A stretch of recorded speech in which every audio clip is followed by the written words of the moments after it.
Hello student, success coaching classes में आपका स्वागत है। यदि आप चैनल में पहली बार आए हैं तो चैनल को सब्सक्राइब कर ले और बेल आइकन को ऑल में प्रेस कर ले ताकि आने वाले सभी वीडियो का नोटिफिकेशन टाइम पर मिल जाए। आज हम डिस्कस करने वाले हैं क्लास 10th का इतिहास का, हिस्ट्री का मोस्ट इम्पोर्टेंट आपको लॉन्ग क्वेश्चन करवाने वाले हैं, जो आपका बोर्ड एग्जाम जो आपका 12 फरवरी का है उसके लिए बहुत ही ज़्यादा इंपॉर्टेंट होने वाला है। चलिए हम लोग देखते हैं क्वेश्चन की ओर। तो सबसे पहले यहाँ पर क्वेश्चन क्या है, 1848 ईस्वी में फ्रांसीसी क्रांति के द्वारा क्या कारण थे। तो लिखेंगे 1848 ईस्वी में फ्रांसीसी क्रांति के प्रमुख कारण निम्नलिखित है। चलिए देखते हैं। सबसे पहले मध्यम वर्ग के शासन का प्रभाव, दूसरा पॉइंट लिखेंगे राजनीतिक दलों में संगठन का अभाव, तीसरा पॉइंट लिखेंगे समाजवाद का प्रसार और चौथा पॉइंट लिखेंगे लुई फिलिप की नीति।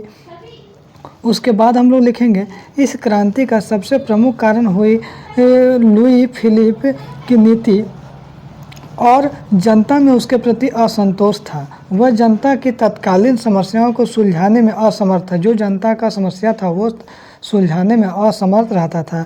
लुई फिलिप के निरंकुशवाद से वहाँ पर मध्यम वर्ग का प्रभाव बढ़ता जा रहा था। उदारवादी मध्य वर्ग के लोगों को संविधानवाद की मांग को राष्ट्र एकीकरण की मांग से जोड़ दिया गया। नेक्स्ट क्वेश्चन, चलिए हम क्वेश्चन नंबर 2 डिस्कस करते हैं, जो मोस्ट आपका एग्जाम के लिए इम्पोर्टेंट है। इटली और जर्मनी के एकीकरण में ऑस्ट्रिया की क्या भूमिका थी। तो इटली और जर्मनी के एकीकरण में ऑस्ट्रिया की काफ़ी महत्वपूर्ण भूमिका थी। चलिए हम लोग देखते हैं क्या क्या भूमिका। तो सबसे पहले लिखेंगे इटली और जर्मनी के एकीकरण के सबसे बड़ी बाधा ऑस्ट्रिया ही था। ऑस्ट्रिया जो है कभी नहीं चाहता था कि वह इटली और जर्मनी के एकीकरण संभव हो, ठीक है ना। ये ऑस्ट्रिया जो है कभी नहीं चाहता था कि इटली और जर्मनी का एकीकरण संभव हो। दूसरी ओर एकीकरण के पूर्व जर्मनी 300 से ज़्यादा भागों में बटा हुआ था, जिसके दो सबसे बड़े भाग ऑस्ट्रिया और प्रसा थे। ऑस्ट्रिया चाहता था कि जर्मनी उसके अधीन रहे, जबकि प्रसा जर्मनी को अपना करना चाहता था, ठीक है। उसके बाद क्योंकि जर्मनी का अधिकतर जनता जो है प्रसा के अधीन होना चाहती थी, जिससे स्पष्ट होता है कि इटली और जर्मनी के एकीकरण के कारण में सबसे बड़ा जो बाधा था ऑस्ट्रिया ही था। मोस्ट इंपॉर्टेंट क्वेश्चन आपका बोर्ड एग्जाम के लिए। तीसरा जो क्वेश्चन हमारा एग्जाम के लिए इम्पोर्टेंट है, मारियान और जर्मनिया कौन थे और जिस तरह उन्हें चित्रित किया गया उसका क्या महत्व है। तो बोलेंगे फ्रांसीसी क्रांति के दौरान कलाकारों में स्वतंत्रता, न्याय और गणतंत्र जैसे विचारों को व्यक्त करने के लिए नारी रूपक का प्रयोग किया गया है। चलिए हम लोग देखते हैं। मोस्ट इंपॉर्टेंट क्वेश्चन है, फ्रांस में उसे लोकप्रिय ईसाई नाम जो मारियान दिया गया है, जिसे स्वतंत्रता और गणतंत्र का प्रतीक लाल टोपी, तिरंगा और कलगी के साथ दर्शाया गया है। आगे चलिए हम लोग देखते हैं क्या बोल रहा। और उसकी प्रतिमाएं सार्वजनिक चौकों पर लगाई गई। मारियान की छवि को सिक्के और डाक टिकटों पर अंकित की गई ताकि लोगों को एकता के राष्ट्रीय प्रतीक की याद आती रहे। इस तरह जर्मनिया जर्मन राष्ट्र का रूपक बन गया। जर्मनिया बलूत वृक्ष के मुकुट पहनती है क्योंकि ये जर्मन बलूत वीरता का प्रतीक है। चलिए नेक्स्ट क्वेश्चन हमारा आता है, जर्मनी के एकीकरण की प्रक्रिया का संक्षिप्त में वर्णन करें। तो लिखेंगे जर्मनी एकीकरण की प्रक्रिया। तो लिखेंगे राष्ट्रवादी भावनाएं मध्य वर्गीय जर्मन लोगों में काफ़ी व्याप्त थी और उन्होंने 1848 में जर्मन महासंघ के विभिन्न इलाकों को जोड़कर एक निर्वाचित संसद द्वारा शासित राष्ट्र राज्य बनाने का प्रयास किया गया। आगे देखते हैं। हमारा जो है ख नंबर है, जो लेकिन राष्ट्र निर्माण की या उदारवादी पहल को राजशाही की फौज की ताकत ने मिलकर दबा दी। उनका प्रसा के बड़े भूस्वामियों में काफ़ी समर्थन किया। आगे नेक्स्ट पॉइंट लिखेंगे, तत्पश्चात प्रसा को राष्ट्र एकीकरण के लिए प्रसा के प्रमुख मंत्री बिस्मार्क में आंदोलन का नेतृत्व किया। चौथा पॉइंट लिखेंगे, वोटो बिस्मार्क ने इस आंदोलन में प्रसा की सेना और नौकरशाही की मदद ली। उसके बाद लिखेंगे 7 साल के बाद 7 वर्ष के दौरान ऑस्ट्रिया, डेनमार्क और फ्रांस में 3 युद्धों में प्रसा की जीत हो गई और एकीकरण की प्रक्रिया पूरी तरह से पूरा हो गया। आगे लिखेंगे जनवरी 1871 में वायसराय में हुए एक समारोह में प्रसा के राजा विलियम प्रथम और जर्मनी का सम्राट घोषित किया गया है।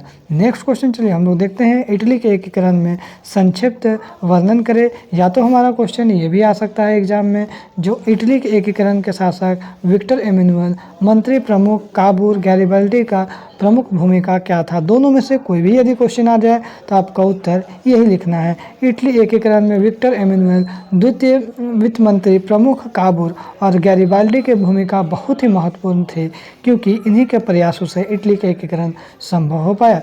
इटली एकीकरण की प्रक्रिया, पहला पॉइंट लिखेंगे, इटली अनेक वंशानुगत राज्य और बहुराष्ट्रीय हैब्सबर्ग साम्राज्य में बिखरा हुआ था। 19वीं सदी में मध्य इटली 7 राज्यों में बटा हुआ था। जो मध्य इटली है 7 राज्यों में बटा हुआ था। दूसरा पॉइंट लिखेंगे, युद्ध के जरिए इतावली राज्यों को जोड़ने की जिम्मेदारी सार्डिनिया पिडमांट के शासक विक्टर एमेनुएल द्वितीय को मिल गया था। उसके बाद देखिए, शासक जो विक्टर एमेनुएल द्वितीय ने यह जिम्मेदारी अब किसको सौंप दिया? सार्डिनिया पिडमांट के प्रमुख मंत्री काबूर को सौंप दिया। मंत्री प्रमुख काबूर ने इटली के प्रदेशों को एकीकृत करने के लिए आंदोलन का नेतृत्व करने लगा और नेतृत्व किया। उसके बाद लिखेंगे चौथा पॉइंट, काबूर ने फ्रांस से सार्डिनिया पिडमांट की एक चतुर कूटनीति संधि की और फ्रांस की मदद में 1859 में ऑस्ट्रेलियाई बलों को हरा पाने में कामयाब हुआ। गैरिबाल्डी के नेतृत्व में भारी संख्या में सशस्त्र स्वयंसेवकों ने इस युद्ध में हिस्सा लिया। 1860 में वे दक्षिण इटली और 2 सिसिलियों के राज्य में प्रवेश किए गए और स्पेनी शासकों को हटाने के लिए स्थानीय किसानों का समर्थन पाने में सफल रहा। आगे देखिए, इस प्रकार इटली का एकीकरण पूरा हो गया और 1861 में विक्टर एमेनुएल द्वितीय को एकीकृत इटली का राजा घोषित कर दिया गया। नेक्स्ट क्वेश्चन हमारा इंपॉर्टेंट क्या है, चलिए देखते हैं। जलियांवाला बाग हत्याकांड पर संक्षिप्त टिप्पणी लिखिए। मोस्ट इंपॉर्टेंट क्वेश्चन है, तो वो लिखेंगे, रोलेट एक्ट के विरोध में महात्मा गांधी और सत्यपाल किचलू गिरफ्तार हो चुके थे। अमृतसर में मार्शल लॉ लागू कर दिया गया था। 13 अप्रैल 1919 को बैसाखी पर्व के दिन अमृतसर में जलियांवाला बाग में मेले का आयोजन किया गया था। अमृतसर के सैनिक प्रशासन जनरल डायर ने इस सभा को अवैध घोषित कर दिया था। काफ़ी लोग तो सरकार द्वारा लागू किए गए दमनकारी कानून का विरोध करने लगे और कानून विरोध करने के लिए एकत्रित हुए थे।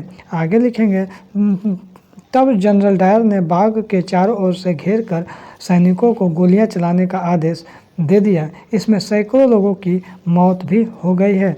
आगे लिखेंगे, इस हत्याकांड के पश्चात ब्रिटिश सरकार ने एक हंटर आयोग स्थापित की और उस आयोग की रिपोर्ट के बाद जनरल डायर को सम्मानित किया गया। इसमें महात्मा गांधी असहयोगी आंदोलन हो गए और उन्होंने असहयोग आंदोलन को चलाने का एक निश्चय किया था। आगे लिखेंगे, नेक्स्ट पॉइंट हमारा जो है, जलियांवाला बाग हत्याकांड भारत के इतिहास के सबसे प्रमुख दर्दनाक घटना थी और इससे पूरे भारत में दोष की लहर फूट पड़ी।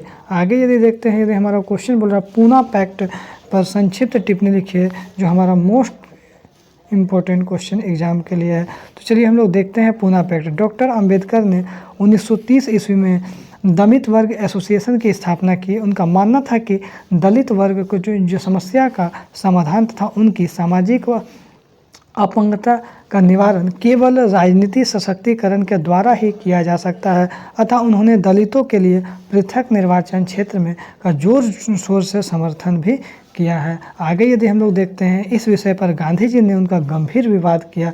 इसी बीच सरकार ने अंबेडकर की बात मान ली। इसके विरोध में गांधी जी ने पुणे की यवर्धा जेल से आमरण अनशन प्रारंभ कर दिया।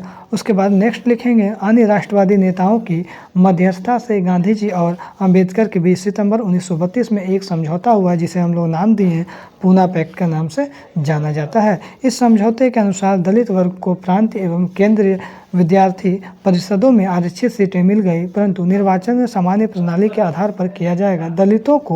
दलितों को जो यहाँ पर शिक्षा के लिए आर्थिक सहायता देने के लिए पूना पैक्ट में शर्तें रखी गई हैं। उसके बाद देखिए, बोल रहा है खिलाफत आंदोलन पर एक संक्षिप्त टिप्पणी लिखिए। तो प्रथम विश्व युद्ध में ओटोमन तुर्की की हार हो चुकी थी। अंग्रेज ने यह घोषणा की कि मुस्लिम जगत के आध्यात्मिक नेता खलीफा की शक्ति और पद को समाप्त कर दिया जाए यह और ओटोमन सम्राट पर एक सख्त संधि थोपी जाएगी। दुनिया भर के मुस्लिम संप्रदाय ने इनका विरोध किया। खलीफा के पद को बनाए रखने के लिए और उनकी शक्तियों की रक्षा के लिए मार्च 1919 में मुंबई में मोहम्मद अली और शौकत अली नामक दो बंधुओं के खिलाफत समिति का गठन किया। मोहम्मद अली और शौकत अली बंधुओं के साथ साथ कई युवा मुस्लिम नेताओं ने इस मुद्दे पर संयुक्त कार्रवाई की संभावना तलाशने के लिए महात्मा गांधी के साथ वार्तालाप किया। आगे लिखेंगे, सितंबर 1920 में कोलकाता अधिवेशन में महात्मा गांधी सहित दूसरे अन्य नेताओं ने यह बात मान ली कि खिलाफत आंदोलन में जन समर्थन अथवा स्वराज के लिए एक असहयोग आंदोलन शुरू किया जाना चाहिए।